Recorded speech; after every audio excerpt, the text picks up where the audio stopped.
రాజన్న సిరిసిల్ల జిల్లాలో ప్రభుత్వ పాఠశాల విద్యార్థులకు మాజీ మంత్రి కేటీఆర్ ప్రోత్సహించారు. తన గిఫ్ట్ ఏ స్మైల్ కార్యక్రమం ద్వారా మరోసారి విద్యార్థుల భవిష్యత్తుకు భరోసా ఇచ్చారు. 10వ తరగతి పరీక్షలలో అత్యుత్తమ ప్రతిభ కనబరిచిన విద్యార్థులకు ట్యాబ్లను బహుమతిగా అందించారు. తెలంగాణ రాష్ట్ర అవతరణ దినోత్సవం నాడు ఈ కార్యక్రమం నిర్వహించి విద్యార్థులలో కొత్త ఉత్సాహాన్ని నింపారు.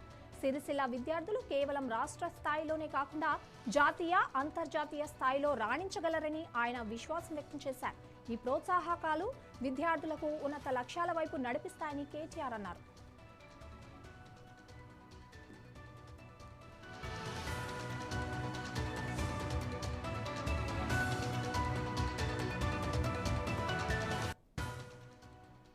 రాజన్న సిరిసిల్ల జిల్లా కేంద్రంలోని గీతానగర్ జిల్లా పరిషత్ ఉన్నత పాఠశాలలో ఈ పంపిణీ కార్యక్రమం జరిగింది.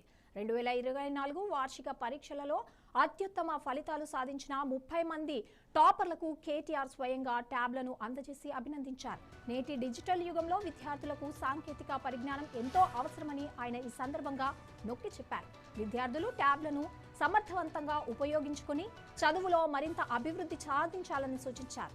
సిరిసిల్లలో ప్రతిభావంతులను ప్రోత్సహించడం సమాజ సమగ్రాభివృద్ధికి కీలకమని ఆయన పేర్కొన్నారు. గతంలో కూడా గిఫ్ట్ ఏ స్మైల్ కార్యక్రమంలో భాగంగా జిల్లాలోని ప్రభుత్వ కళాశాల విద్యార్థులకు దాదాపు 6,000 ట్యాబ్లు పంపిణీ చేసిన విషయాన్ని గుర్తు చేసుకొచ్చారు.